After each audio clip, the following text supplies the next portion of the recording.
ရိုင်းဆိုင်မောက်မာပြီးတော့ဘလို့မှမြေလို့ဘလို့နီးနဲ့မှခြေချွတ်လို့မရတဲ့အနန္တောပနန္ဒငကားမင်းကိုဘလို့ခြေချွတ်ခဲ့ပါတယ်ဒါကိုဒီထုံးကိုနှလုံးမူပြီးတော့အခုကျမတို့ဖခင်ကြီးကအောင်ရင်း၈ပါးနီးတိုင်းရှောက်လန်းနေတယ်လို့လို့တဲ့င်းတော့ကြော်မျိုးမင်းဆိုတဲ့ခွေးတောင်သားမင်းကပဲဖာတယ်မနဲ့ဝရမ်းပြီးစကြထားလို့လေ MMDA အနေနဲ့ဒီနေ့ထုတ်ပြန်လိုက်တဲ့သတင်းတပုံနဲ့ပတ်သက်ပြီးတော့ဒါမြန်မာနိုင်ငံရဲ့တော်လှန်ရေးအခြေအနေကအင်မတန်စိုးရိမ်စရာကောင်းနေတဲ့အခြေအနေမြန်မာနိုင်ငံရဲ့အနာဂတ်ကလည်းစိုးရိမ်စရာကောင်းနေတဲ့အခြေအနေလို့စတင်ပြီးမြင်လာရတဲ့အခြေအနေမျိုးဖြစ်ပါတယ်ကိုချင်းချင်းမညီလို့ဇက်တူတာစားလို့ကရင်လက်နက်ကင်ကြာရှုံးခဲ့ရအခုတခါထပ်ပြီးတော့ဒီလိုမျိုးဇက်တူတာစားတဲ့အလုပ်ကိုဖတ်လို့အောင်ကြမှာလားတော်လန်ရိုးရိုးသားကြပါဘာလဲစစ်ခွေးနဲ့ပေါင်းပြီးတော့ဒီကာစီနိုလေးဒီတစ်ကလေးဒီခဲလေးကိုမှတ်နေကြတာကျွန်တော်စကားတွေအများကြီးပြောပြီးတော့ညစိတ်ဆိုးတယ် Hey yo chiplet de jimalo me mingala ba just crossing guiding pele just so like bare ko just den seven ma thu den li ka ro sik khui de ma ta po de thu den kaung le ta po ye pi ro naw ma no do momo khai bo ma momo khai ma 9 min swe ko ton pian lai de video လေးတွေpi ro naw ma koi ko sto den set pi de den li ye pi ro naw ma ken yo ta ma ha li ta yin senika phan ne pitana ne pat de pi ma ko sin ne mai de de den set pi de denလေးတွေတူချီမှာဖြစ်ပါတယ်ဟုတ်ပြီထုံးစံတဲ့ just နဲ့တူဆောင်တွေလိုက်ပါချစ်ဖို့ဖိတ်ခေါ်ပါတယ်ဟုတ်ပြီစလိုက်ကြဟုတ်ပြီden kaung လေးကတော့မန္တလေးတိုင်းကြောက်ပတောင်မြို့နယ်ဖျားကြီးကုန်းကြီးရွာကိုစစ်ကြောင်းထူရင်ထွက်လာတော့အကျန်းဖက်စစ်ခွေးစစ်တပ်စစ်ကြောင်းကိုမိုင်းဆွဲတိုက်ခိုက်ရစစ်ခွေးခုနှစ်ကောင်မတာပေါ်တော့တယ်လို့သိရှိရပါတယ်ကောင်းမှကောင်းနော်ကြောက်ပြီဒါကတော့သတင်းကောင်းလေးဖြစ်ပါတယ်နော်ဒီသတင်းနဲ့ပတ်သက်ပြီးမှပရိသတ်ကြမင်းတော့တစ်ချက်လေးတူကို comment မှာရေးပေးပါဟုတ်ပြီဆက်လက်ပြီးမှနော်ဘောမမုံမခရဟောင်းခါလေးကျွန်တော်တစ်ချက်လောက်ဆက်ကြည့်လိုက်ကြအောင်နော် let's go အကိုကြီး9မင်းဆွေခေါ်နော်ကိုကြီးမြတ်တာမင်းဆွေသိရှိစေရန်မှာဟုတ်လားကျမတို့တက်မတော်အစိုးရကြီးကနော်တက်မတော်အစိုးရကြီးကနေပြီးတော့ကဘာတိတိုင်းတိပြည်တိကဘာတိဟာလားဒီအကြမ်းဖက်အဖွဲ့အစည်းတွေကိုထုတ်ပြန်ကြော်ညာထားပြီးသားဒီ AA အရခတ်တက်မတော်ရခိုင်လူမျိုးတွေနဲ့ဖွဲ့စည်းထားတဲ့ AA အကြမ်းဖက်တက်မတော်ကိုအကြမ်းဖက်ဖွဲ့စည်းအဖြစ်ထုတ်ပြန်ကြော်ညာပြီးတော့အကြမ်းဖက်နှိမ်နင်းနေတာကိုအကိုကြီးကယနေ့ချိန်ထိအကြမ်းဖက်ဖွဲ့စည်းအဖြစ်မတုံးနှုံမဲ့နဲ့ရခိုင်လူမျိုးဆိုပြီးတုံးနှုံနေတာကအကိုကြီးကဘာသဘောပါလဲဟုတ်လားဒုတာဝန်အရေး3ပါးကိုချက်စီးနေတဲ့ဒီအကြမ်းဖက်အဖွဲ့အစည်းကိုအားပေးထောက်ခံနေပြီးတော့တက်မတော်ကြီးကိုဟာလားတက်မတော်ကြီးကိုပြည်သူတွေထင်အောင်ထင်မှာစိတ်အမြင်မှထင်မှာပြီးတော့ပြည်သူတွေနော်ဒီတိုင်းရင်းသားလူမျိုးတွေဒီတက်မတော်ကြီးကိုအထင်မှာအမြင်မှာပြီးတော့တိုင်းဒုတာဝန်ရေး3ပါးကိုပြိုကွဲမလိုလားအပ်တဲ့ဒုတာဝန်ရေးမလိုလားအပ်တဲ့ပြဿနာတွေဖြစ်ပေါ်စေပြီးဒုတာဝန်ရေး3ပါးကိုပြိုကွဲပျက်စီးအောင်တမင်လှုပ်ဆောင်နေတာကဘာတူလဲအကိုကြီးဟုတ်လားအကြမ်းဖက်ကိုအားပေးထောက်ခံနေတဲ့သူသည်ဒီမြောက်ဦးစိတ်ရုံဘုံကျဲဖြစ်စင်မှာအကြမ်းဖက်တွေနဲ့အတူထပ်တူဝမ်းနေပါတယ်ရခိုင်လူမျိုးတွေကိုဟလာရခိုင်လူမျိုးတွေနဲ့အတူထပ်တူဝမ်းနေပါတယ်ဆိုတဲ့အကြမ်းဖက်တွေကိုအားပေးထောက်ခံခဲ့တဲ့သူသည်ယနေ့အကြမ်းဖက်ဥပဒေနဲ့အညီနော်အကြမ်းဖက်ဥပဒေနဲ့အညီ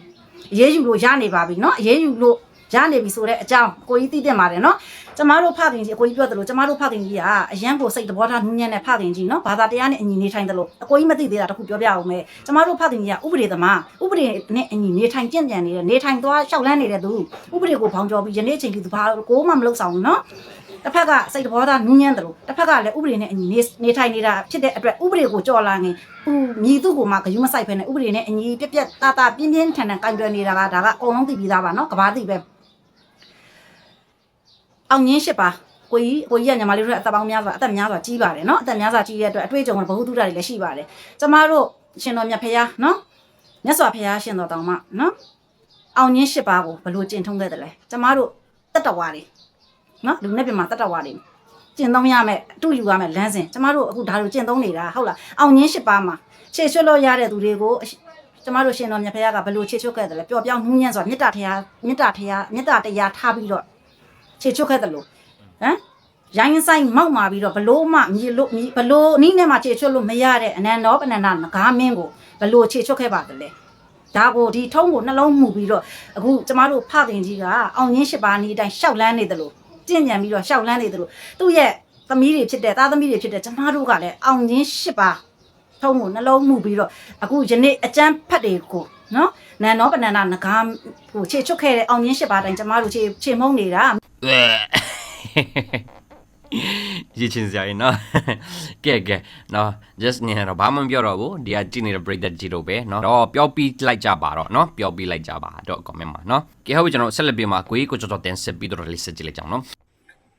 ်မအေးလို့တဲ့င်းတော့ကြော်မျိုးမင်းဆိုတဲ့ခွေးတောင်သားမင်းကပဲဖာတယ်မနဲ့ဝရမ်းပြီးစကြထားလို့လေ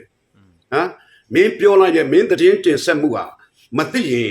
်အမေစုသားကန်ရပဲဟိုအစာတသကြီးကြနေတာပဲဟမ်ငါလိုမာသားသတင်းတော့လှုပ်ပြီးတော့ဒီလောက်အတွေးခေါ်နဲလာကြီးလားညံ့လာကြီးလားဟမ် ငါလုံးမတည်င်းတော့လှုပ်စားတယ်ဆိုရင်မင်းတို့တည်င်းတော့နဲ့ဟမ်အညီမင်းတို့လှုပ်လီကွာဟမ်အခုကကံပဲမသိရင်အမေစုကိုပြန်ပြီးတော့သေစီခိုင်းကျင်တဲ့ပုံစံမျိုးမှဖြစ်နေမင်းပြောတဲ့ပုံစံသားကမိဘကိုပြန်တက်နေတဲ့ပုံစံမျိုးကြာနေ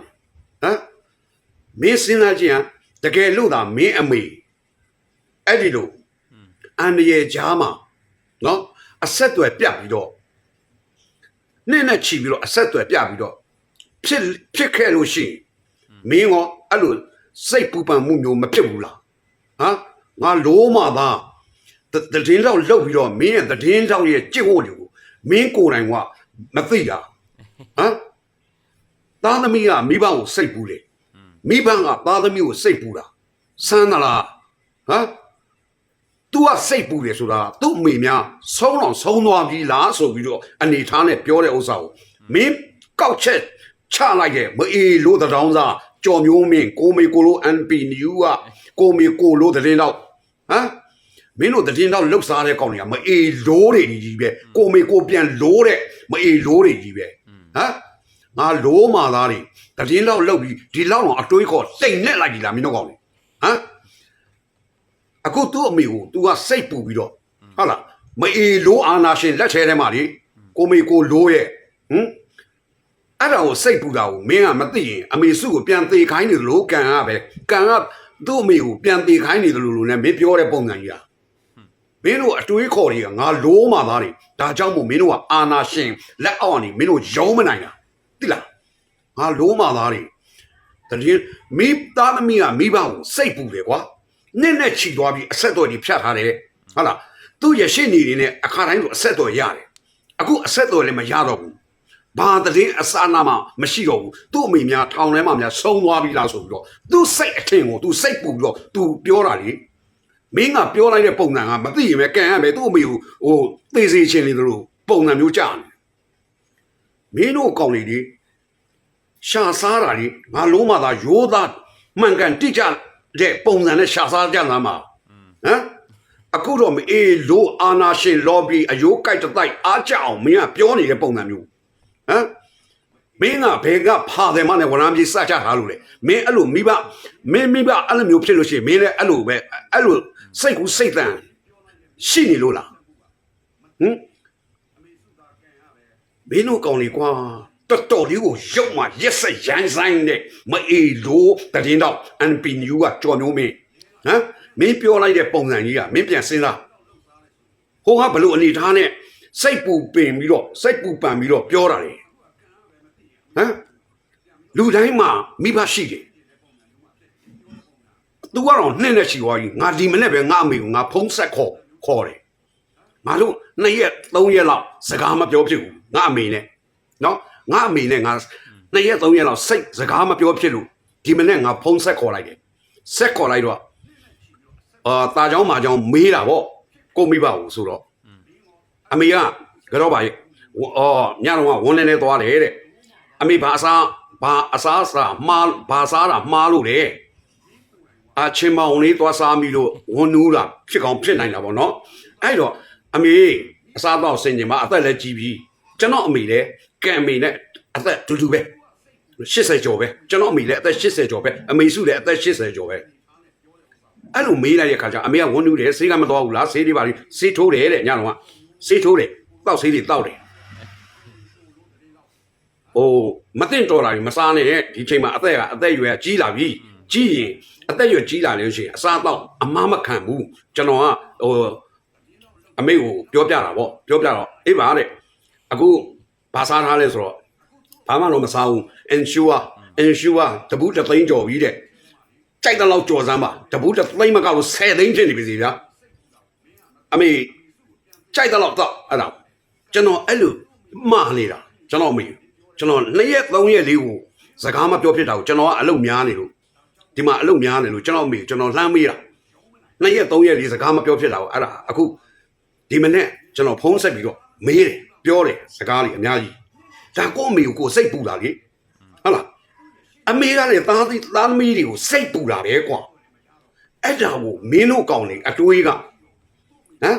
မသိကန်ကပဲအဇာတသကြီးဖြစ်သွားတာကြားနေတာမင်းတို့ပြောနေတဲ့ပုံစံမျိုးကဟမ် မင်းတို့ lobby လုပ်တယ်ဆိုတာကြည့်ကြဲလုံးกว่าနော်ပြောမတိုင်ဆဲသလိုထိုင်မတိုင်ဖြဲသလိုဆိုတာမင်းတို့လိုကောင်မျိုးတွေမင်းတို့လိုကောင်စားမျိုးတွေกว่าသိလားမင်းတို့ကြည့်ကြဲလုံးစကားပြောတာဘာမှမပူနဲ့အားလုံးညီကိုမောင်တို့မှရင်မချင်းတူတွေအမေစုဘာမှမဖြစ်ဘူးတကယ်ဖြစ်ခဲ့လို့ရှိရင်တော့အဲ့ဒီအာနာရှင်တွေကကျွန်တော်တို့တွေကိုပို့ကြောက်တယ်အမေစုတစ်ခုခုဖြစ်တော့မှအာနာရှင်ကကျွန်တော်တို့တဲ့ထက်ကိုပို့ကြောက်တယ်သိလားနိုင်ငံခေါင်းဆောင်တယောက်ကဘာသိလူသိရှင်ကြကဘာသိနိုဘယ်ဆုနိုဘယ်ငင်းငင်းရေးဆုရှင်နော်အဲ့ဒီလိုလူစားမျိုးတယောက်ကိုကျွန်တော်တို့ပူလာတဲ့အဲ့ဒီအာနာရှင်အကြမ်းဖက်တော့လိုက်ပို့ပြီးတော့စိတ်ပူတယ်ဆိုတာအားလုံးသိစေချင်လို့ကျွန်တော်ကလာတက်ပြောတာပါနော်အားလုံးပဲကျွန်တော်တို့ပူလာတဲ့သူတို့ကပို့ပူတယ်သူတို့မှပို့ပြီးတော့တာဝန်ကြီးတယ်ဒီအာနာရှင်တွေမှာပို့ပြီးတော့တာဝန်ကြီးတယ်အမေစုဘာမှမဖြစ်စေရပါဘူးနော်ဘာမှမဖြစ်ဘူးလို့လေကျွန်တော်တို့ဆုတောင်းပါတယ်နော်ကျွန်တော်နဲ့အတူထပ်တူဝိုင်းဝန်းပြီးတော့ဆုတောင်းပေးကြပါအမေစုဘာမှမဖြစ်ပါဘူးဇေနဲ့လို့ဆုတောင်းပေးကြပါလို့ကျွန်တော်မေတ္တာရက်ခံပါတယ်ဗျာကဲနော်ကိုကြီးကိုကြောကြောပြောတော့တဲ့ကအားရပါတယ်နော်အမှန်တရားတွေပါနော်ဟုတ်ပြီနော်ကိုကြီးကိုကြောကြောတင်စစ်ပြီးတော့ပေါ်ပလေးတဲ့ချရမင်တော့တက်ချက်လေးတွေကိုကမမရှိပြကြပါဦးကဲဟုတ်ပြီကျွန်တော်ဆက်လက်ပြီးမှ MNDA ထုတ်ပြန်တဲ့တဲ့နဲ့ပတ်သက်ပြီးမှအမိုင်းတဲ့တင်စစ်ပြီးတော့တဲ့ချက်လောက်ကြည့်လိုက်ကြအောင်နော်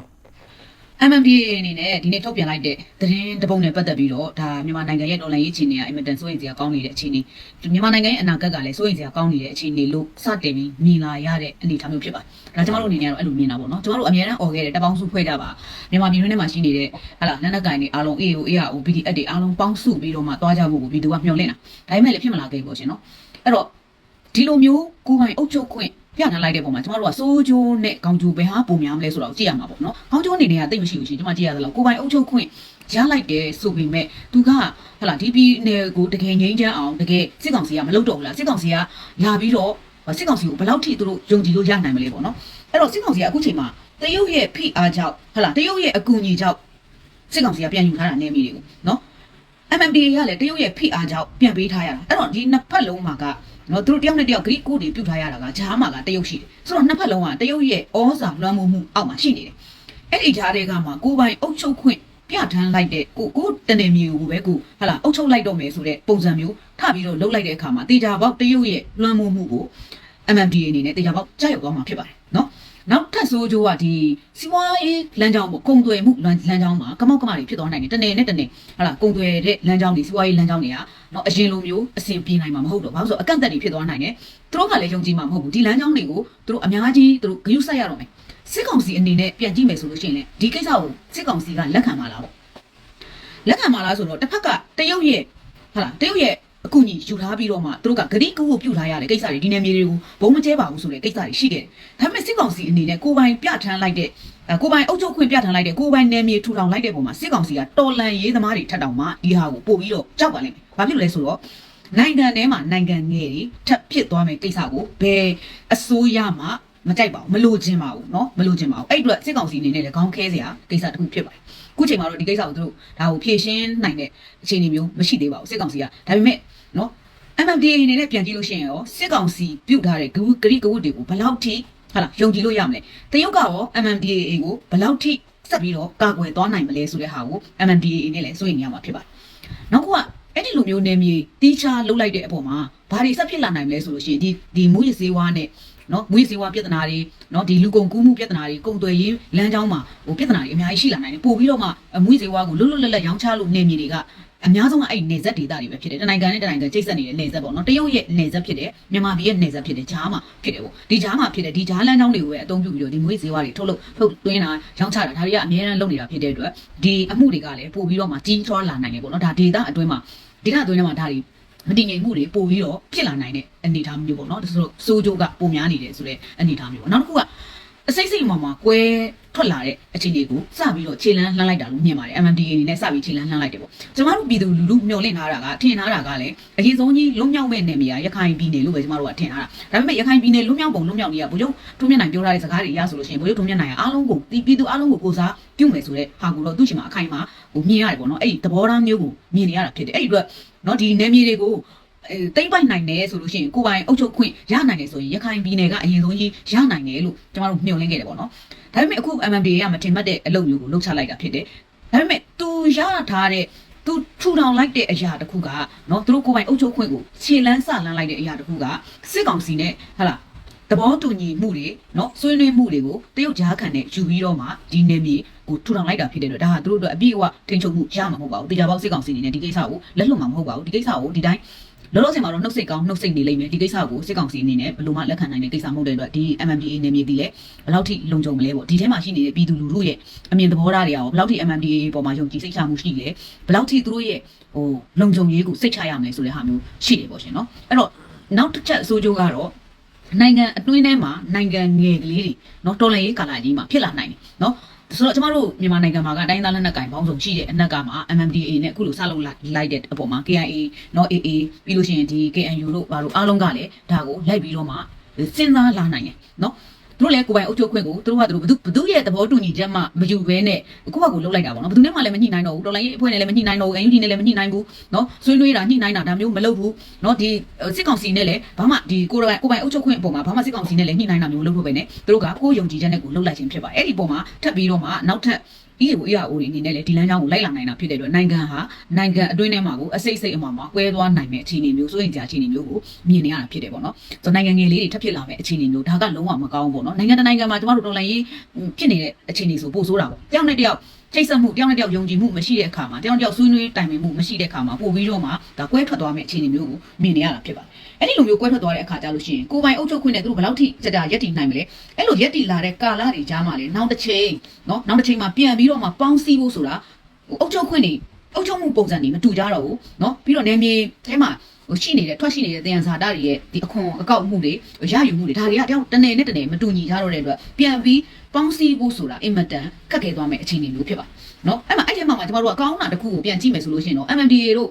ဒီတခြားသောလက်နက်ကင်တွေအနေနဲ့ဒီအပေါ်မှာကောင်းတဲ့ဘက်ကိုသွားတဲ့ပုံစံမျိုးနဲ့ညှိနှိုင်းဆွေးနွေးပြီးအတူတူလက်တွဲမယ်အခုတည်းကနေပြီးတော့ပေါင်းစည်းပြီးသွားမယ်ဆိုရင်တော့ဒါကောင်းတဲ့အချက်ဖြစ်သွားနိုင်မှာတကယ်မှာဖက်တကယ်ကောင်မှတိုင်းသားတွေအနေနဲ့တိုင်းသားနယ်မြေမှာဖက်တယူနစ်နဲ့သွားတဲ့ပုံစံမျိုးလေးကိုအားလုံးကညှိနှိုင်းနဲ့သွားမယ်ဆိုရင်တော့ဒါကကောင်းတဲ့လမ်းကြောင်းဘက်ကိုရောက်သွားနိုင်ပါတယ်ဒါပေမဲ့လောလောဆယ်မှာဒီလိုမျိုးညှိနှိုင်းဆွေးနွေးတာမျိုးလည်းမရှိပါဘူးကိုထူထောင်လိုက်တဲ့သဘောမျိုးဖြစ်တာဖြစ်တဲ့အတွက်ဒါဟာဘယ်လိုမှကောင်းကျိုးမဖြစ်လာနိုင်ဘူးပေါ့ရှင်နောက်တစ်ခုက MMDA ဟာတရုတ်ရဲ့ဩဇာလွှမ်းမိုးမှုကိုဒါအပြည့်အဝရောက်ရှိသွားပြီလို့ယူဆလို့ရတယ် MMDA ခွဲထွက်လိုက်ရင်ဘာဖြစ်မလဲဆိုရင်မြန်မာနိုင်ငံရဲ့ပြည်နယ်ငယ်တစ်ခုမဟုတ်တော့ဘဲနဲ့တရုတ်နိုင်ငံရဲ့ဩဇာလွှမ်းမိုးမှုအောက်တရုတ်နိုင်ငံရဲ့နော်ဖိမကူညီမှုအောက်မှာလုံးလုံးရောက်ရှိသွားမှာဖြစ်ပြီးတော့ဒါမြန်မာနိုင်ငံကပဲ့ထွက်သွားပြီးတရုတ်ရဲ့ဂျားကန်တခုဖြစ်သွားနိုင်တယ်ပေါ့နော်တရုတ်ရဲ့ဂျားကန်ဩဇာလွှမ်းမိုးမှုတခုဖြစ်သွားနိုင်တယ်အဲ့တော့တရုတ်ဟာမြန်မာပြည်ကစစ်တပ်ကိုလည်းဟုတ်လားဩဇာလွှမ်းမိုးနေတယ်တိုင်းသားလက်နက်ကိုင်တွေပေါ်မှာလည်းဩဇာလွှမ်းမိုးနေတယ်ဒီလိုမျိုး MMDA လိုမျိုးနောက်ထပ်အဖွဲ့တွေဖြစ်လာမယ်ဆိုလို့ရှိရင်တရုတ်အနေနဲ့ပို့ကြိုက်မယ်နိုင်ငံဘေးပတ်ဝန်းကျင်နိုင်ငံအနေနဲ့ပို့ကြိုက်မယ်ပတ်ဝန်းကျင်အိမ်နီးချင်းနိုင်ငံတွေရဲ့ဩဇာလွှမ်းမိုးမှုအသုံးချမှုကိုလုံးလုံးကျရောက်သွားတော့မယ်အခြေအနေမျိုးတရက်ကိုမြင်နေရတာဖြစ်ပါတယ်အဲ့ဒီအတွက်အားလုံးသဘောတူညီမှုရနိုင်တဲ့အခြေအနေမျိုးမဟုတ်ဘူးဆိုရင်တော့ MMDA ရဲ့လုပ်ရက်ကအင်မတန်မှားပြီးတော့လမ်းကြောင်းတော်တော်လွဲပြီးတော့မှမြန်မာနိုင်ငံအတွက်အခြေအနေစိုးရင်ရမယ်အခြေအနေတရက်မှာရှိနေပါတယ်လို့ပဲကျွန်မအနေနဲ့သုံးသပ်ချင်ပါတယ်ကဲနော်အမိုင်းတဲတင်စစ်ဗီဒီယိုပေါ်ပလက်ချမန်တော့တချက်လေးကိုကမန့်မှာရေးပြကြပါဦးဟုတ်ပြီဆက်လက်ပြီးမှာနော်ကျွန်တော်ဂိမ်းယူတမဟာလေးတရင်စနစ်ကပြဿနာနဲ့ပတ်သက်ပြီးမှာကိုစီဒီအကြောင်းရင်းနဲ့ပတ်သက်ပြီးမှာကိုစီတင်ဆက်ပြီးတော့လေးဆက်ကြည့်လိုက်ကြအောင်နော်တနင်္လာရီတိုင်းရပြဿနာတတိယတွေမှာတော့တက်လာပြီအားလုံးလည်းတွေ့လိမ့်မယ်နီးပြူဟာ33ထူတိုင်းစစ်ဌာနနီးပြူဟာ33ဗျူဟာမှုစောတာကိုခေါ်ကိုဘိတ်ပေါ့နော်ကိုဘိတ်နဲ့တဝဲခိုင်အမှတ်1တက်ရင်မှုမင်းသားကြီးကိုမင်းသားကြီးအပအောင်ရင် PDF တွေ90လောက်အခုရှိသွားပြီဖမ်းနေတာ KNU တက်ရင်တမ4လောက်ခံတက်ရင်7ကဖမ်းတာအခုထိတည်းမဆိုင်တဲ့ထောက်ပို့တွေပါအကုန်လိုက်ဖမ်းနေတယ်ကြားတယ်အခုဒီညနေမိုးချုပ်ခံနေအထိအဲ့တော့ဒီကိစ္စနဲ့ပတ်သက်လို့ဖြစ်တာဘာလဲဆိုတော့ကျွန်တော်အောက်ကိုလည်းတက်ရိုက်ဆက်သွယ်လို့ရောက်သွားပြီသူတို့ဖမ်းထားတဲ့လူတွေတဲကိုလည်းကျွန်တော်တက်ရိုက်ဆက်သွယ်ထားဖို့ရပြီဖြစ်တဲ့ပြဿနာကသူတို့ KNU ကဒီတိုင်းတမလေးအောက်ကတိုင်းစနစ်ကရဲဘော်လေးနဲ့ PDF ဒီဘက်က PDF တယောက်နဲ့ရန်ဖြစ်ကြတယ်အဲ့ဒီ2ယောက်ဟာလည်းတင်တန်းအတူတူဆင်းလာတဲ့2ယောက်အဲ့ဒီရန်ဖြစ်တဲ့နေရာမှာသူတာတယ်ငါနာတယ်ဆိုကနေပြဿနာစဖြစ်ပြီးတော့အဲ့ဒီပြဿနာခေါင်းစဉ်နဲ့ဖမ်းတာအဲ့တော့ဒီညမှာကျွန်တော်ပြောချင်တယ်ဒီလောက်ရဟာဒါ KNU ကိုတိတ်ခါချလိုက်တဲ့လောက်ရပဲ KNU ကိုချီးတွင်းတဲ့ကိုပြစ်ချနေတဲ့လောက်ရပ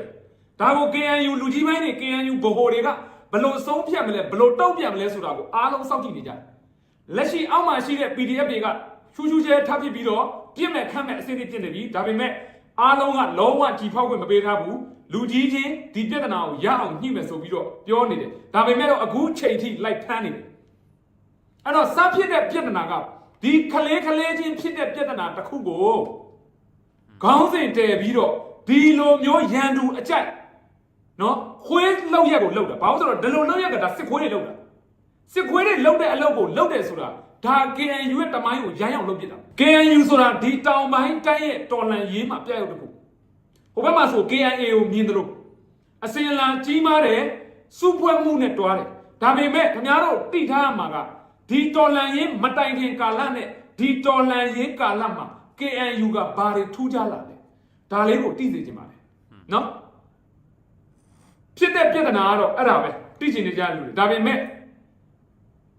ကြားထားတာနော်ကြားထားတာဟုတ်တယ်မဟုတ်တယ်ကျွန်တော်မပြောသေးဘူးကြားထားတဲ့အရာကဘာလဲရွေးကောက်ပွဲတရချောင်းဘက်မှာရွေးကောက်ပွဲလုပ်လို့ရအောင်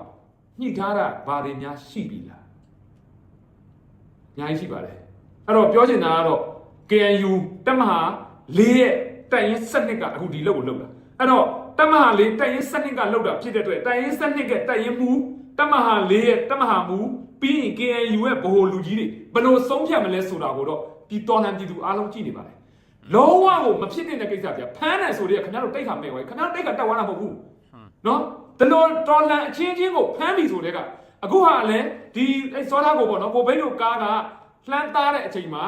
ရက်ပေးလိုက်တယ်ဟောကိုတော်လှန်ရေးအဖွဲ့တွေပဲဆိုတော့အချင်းချင်းရက်ပေးလိုက်တဲ့အချိန်မှာရက်ပေးစင်းတဲ့အချိန်မှာအကုန်လုံးဝိုင်းပြီးတော့ဖမ်းပြီးတော့လက်နက်တွေပါဖြုတ်သိမ်းလိုက်တယ်ဆိုတော့ဒါလုံးဝမဖြစ်တဲ့ကိစ္စနောက်တစ်ခုကလည်းအခုအဲ့ဒီနီးနီးက33ကကိုစောသားကိုတို့ကဆင်းလာတာပဲတနင်္လာရီတိုင်းမှာအခုကျွန်တော်တို့တပ်ပေါင်းစုအညာမှာဖွဲ့တယ်လို့တနင်္လာရီတိုင်းရဲ့တပ်ပေါင်းစုဖွဲ့ဖို့လာတဲ့အချိန်မှာဒီလိုလုပ်တယ်အဲ့တော့တိုက်ဆိုင်လွန်အားကြီးနေတယ်ကျွန်တော်တို့တွေတိထားတဲ့အရာတွေဒီထက်မှကရှိသေးတယ်အများကြီးဒါပေမဲ့လုံးဝမပြောခိုင်းတဲ့အရာတွေကိုကျွန်တော်မပြောသေးဘူးအခုဒီဗီဒီယိုဖိုင်တင်ဖို့ဟာတော့ကျွန်တော်ကိုပြောတယ်ကိုစီတဲ့ကိုစီရဲ့လုံခြုံရေးကိုလည်းစိတ်ပူတယ်တဲ့မဖြစ်နိုင်လို့ရှိရင်မယူဆိုင်ပါဘူးကျွန်တော်ဂရုမစိုက်ဘူးတတ်သိရှိလို့လားမေးကြည့်ပေရမှာတော့လူတိုင်းကြောက်တာပဲခင်ဗျားတို့လည်းကြောက်မှာဒါပေမဲ့အမှန်တရားတွေကျွန်တော်ကိုလာတတ်မှာတတ်လိုက်ထိုင်းနဲ့ပေါင်းပြီးကျွန်တော်ကိုဖမ်းမှာဖမ်းလိုက်ခင်ဗျားတို့ဒီဟာတွေပြောလို့လာဖမ်းမယ်ဆိုရင်ဖမ်းလိုက်တတ်လိုက်ကျွန်တော်ကိုဖမ်းလို့ရရင်ဖမ်းလိုက်တိုက်ရင်လည်းတတ်လို့ရမယ်တတ်လိုက်ဒါပေမဲ့ကျွန်တော်ရင်ထဲကနှလုံးသားတော့ခင်ဗျားတို့ဘာနဲ့မလုပ်လို့မရဘူးနော်တကိုတန်ဖိုးထားလာတဲ့အဖွဲ့အစည်းတစ်ခုဒီတော်လှန်ရေးမှာတကယ်ဟိုဒါကရင်လက်နက်ကင်နေဆိုတာဘလို့စီးလုံးဖို့ညီညွတ်ဖို့နော်ဟောရင်တဲကကျွန်တော်တို့ကွန်တူလေးဆိုတော့ကျွန်တော်ထောက်ပံ့တာ KTL ဆိုတဲ့ဒီ KNU လက်တိုင်ရင်လက်အောက်မှာရှိတဲ့အရာတွေဆိုတော့ကျွန်တော်ထောက်ပံ့တာပဲဘယ်အဖွဲ့အစည်းကိုမှကျွန်တော်မခွဲခြားတော့အဓိကဘာလဲတော်လှန်ရေးဘက်မှာရက်တည်တဲ့အဖွဲ့အစည်းမှန်တယ်များကိုကျွန်တော်တို့အားလုံးပတ်သက်တယ်ဆက်နွယ်တယ်ကူညီတယ်ထောက်ပံ့တယ်ဝင်းရံပေးတယ်ဘာဖြစ်လို့လဲတန်ဖိုးထားတာတန်ဖိုးထားတာတချို့တည်းပြောတယ်မင်းတို့ကတိုင်းတိုင်းလက်နက်ကင်ကိုဖားကတော့ပါဖားစရာဘာစောက်ကြောင်းမှမရှိဘူးနော်ဒီတော်လှန်ရေးကကြောက်တော့အတွက်ပဲလုပ်နေတဲ့တော်လှန်ရေးမဟုတ်ဘူးအားလုံးအတွက်လုပ်နေတဲ့တော်လှန်ရေးလုပ်လို့ဟို EAO တွေဖားလာဒီ EAO ဖားလို့အဲ့စကားအဓိပ္ပာယ်မရှိတဲ့စကားအားလုံးတနိုင်ငံလုံးအတွက်လုပ်နေတာနော်ဒီကာလမှာမှတော်လှန်ရေးကိုမလုပ်ဘူးတော်လှန်ရေးနဲ့တူအောင်မလုပ်ဘူးဆိုရင်နောက်တစ်တက်ခင်ဗျားတို့လက်နက်ကင်နဲ့ခင်ဗျားတို့လမ်းတွေဇသွေးနဲ့မထွေးရိုက်နေရမယ်လက်တွေ့ကြလူတိုင်းဇသွေးနဲ့ထွေးမှာအဲ့တော့အဲ့ဒီဘဝကိုခံယူကြမှာလားနောက်တစ်ခုရှိတာကကရင်ခေါင်းဆောင်တွေကိုကျွန်တော်တတိပေးချင်တာမြစ်တာရက်ခံတာလားနော်မာနပလောမှာတင်ရစာယူပါနော်မာနပလောဟာစစ်ခွေးတွေကောင်းလို့ခင်ဗျားတို့ရှုံးတာမဟုတ်ဘူးကိုအချင်းချင်းမညီလို့ဇတ်တူတာစားလို့ကရင်လက်နက်ကင်တွေကြာရှုံးခဲ့ရတာအခုတခါထပ်ပြီးတော့ဒီလိုမျိုးဇတ်တူတာစားတဲ့အလုပ်ကိုထပ်လုပ်အောင်ကြမှာလားတော်လန်ရိုးရိုးသားကြ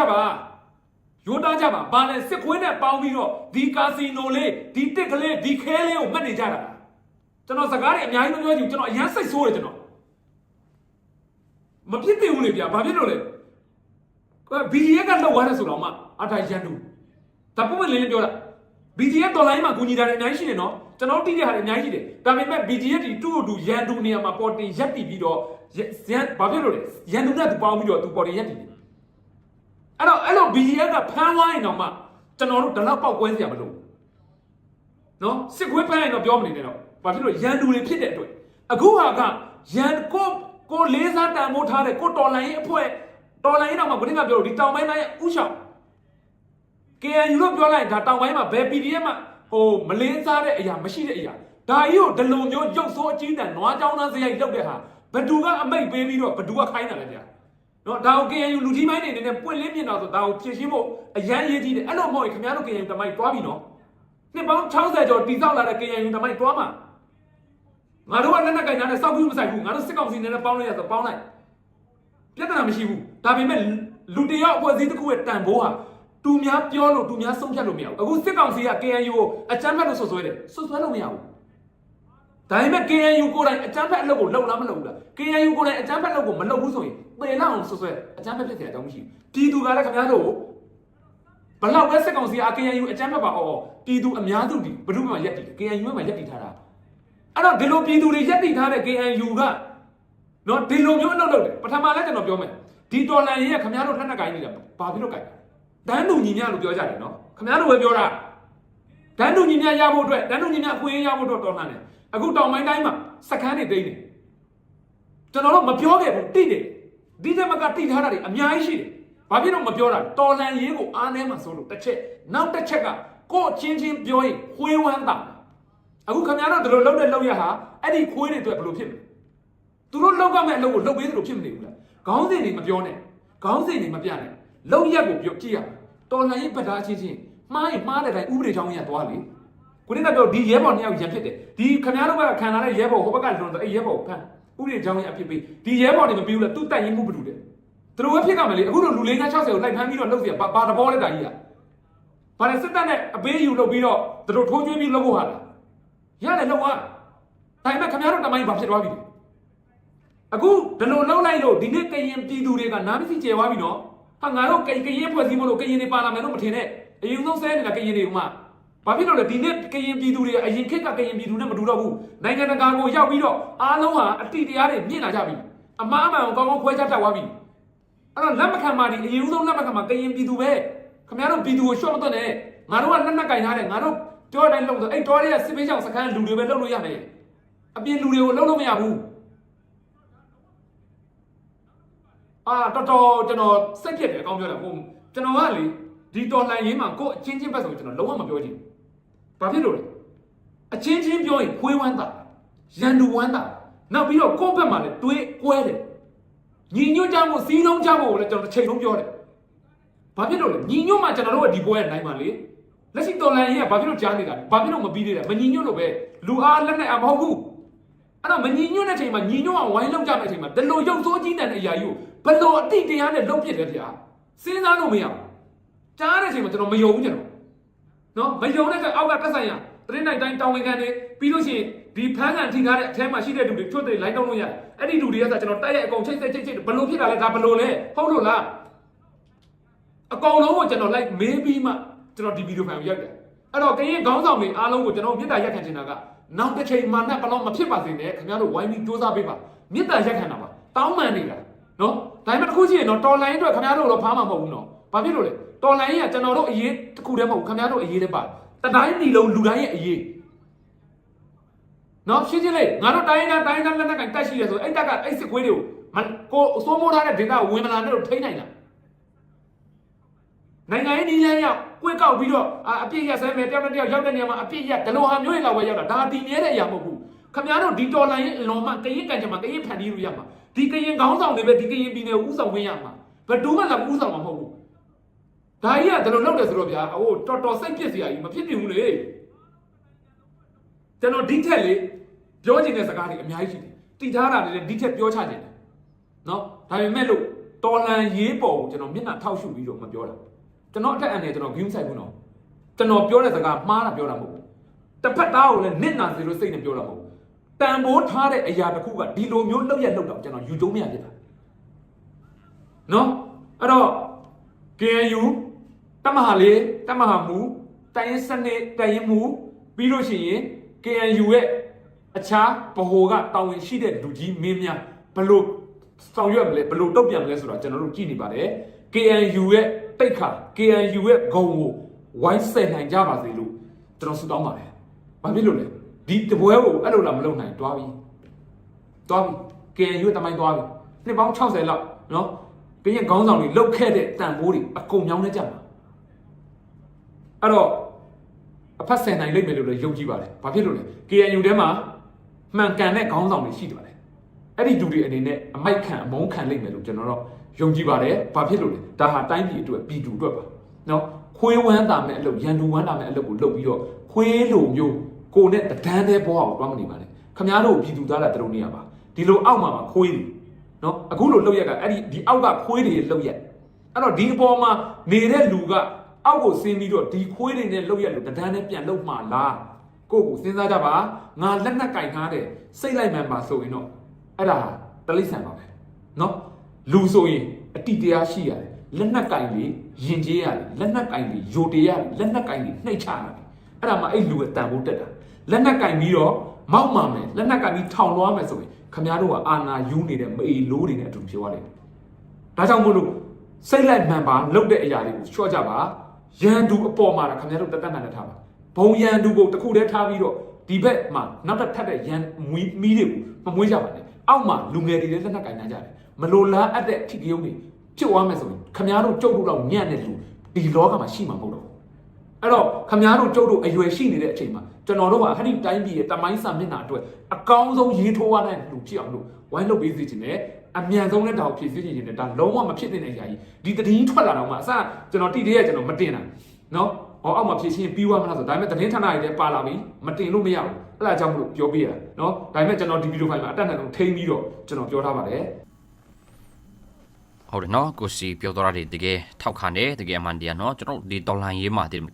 အဓိကဟိုစီးလုံးဖို့လိုတယ်နော်ကျွန်တော်တို့တရားနဲ့တယောက်မစီးလုံးရင်ဘယ်တော့မှကျွန်တော်နော်ဟိုဘယ်လိုပြောမလဲအနိုင်ရမယ့်ဟာတော့မှကျွန်တော်တို့ကအနိုင်ရမှာမဟုတ်တော့ပါနော်ပြီးတော့ငွေမှတ်လို့လည်းမရပါဘူးကျွန်တော်ဒီတော်လိုင်းရေးမှာပေါ့နော်ငွေမှတ်လာပြီဆိုလို့ရှိရင်တော့ကွဲဖို့ပဲရှိတယ်နော်ပြဿနာတက်ဖို့ပဲရှိလိမ့်မယ်နော်စီးလုံးမှုဆိုတာတော့ရှိလာမှာမဟုတ်ပါဘူးအဓိကကျွန်တော်နှလုံးသားနဲ့တိုက်ကျွန်တော်နိုင်ငံကျွန်တော်တို့အတိုင်းပြည်တကယ်ချစ်တယ်ဆိုကျွန်တော်နှလုံးသားနဲ့စစ်လုံးလုံးနဲ့အတူတကွဟိုရှိတာလေဥပမာစံပြုတ်ဆိုနေစံပြုတ်လေးပဲတောက်ပြီးမှကျွန်တော်စိတ်ငြိလက်ငြိနော်စစ်လုံးလုံးနဲ့ကျွန်တော်တို့အတူတိုက်မှစူးစမ်းမှတာကျွန်တော်ဒီတော်လိုင်းရေးကနော်ဟိုပို့ပြီးမှအောင်မြင်လာမယ်ကျွန်တော်ဒီတော်လိုင်းရေးကပို့ပြီးမှအမြင်ပြေးလာမယ်ဆိုတော့ဟာလီပြောချင်ပါတယ်နောက်ကျွန်တော်တို့တရားနဲ့တယောက်ကိုချင်းချင်းတောင်မှမတဲ့ပြဿနာဖြစ်လိုက်ဟောဖြစ်လိုက်ရန်ဖြစ်လိုက်နဲ့အဲ့လိုမျိုးဖြစ်နေတယ်ဆိုလို့ရှိရင်တော့ဒီတော်လိုင်းကြီးကနောက်ဆုံးမှာတော့မဟုတ်ဘူးဒါပေမဲ့အချိန်ကတော့ဒီထက်ပိုပြီးမှကြာသွားဖို့ပဲရှိလိမ့်မယ်နော်ကဲဟုတ်ပြီနော်ပရိဂျရမင်တော့တက်ချက်လေးတွေကိုလည်း comment မှာယူပေးကြပါဟုတ်ပြီအဆုံးထိကြည့်ရှုပြတဲ့သူရောက်စီတဲ့အရင်ကျေးဇူးတင်ပါတယ်ကျွန်တော်တို့တဲ့လေးတွေနဲ့ပြန်ဆောင်ကြရအောင်နော် bye bye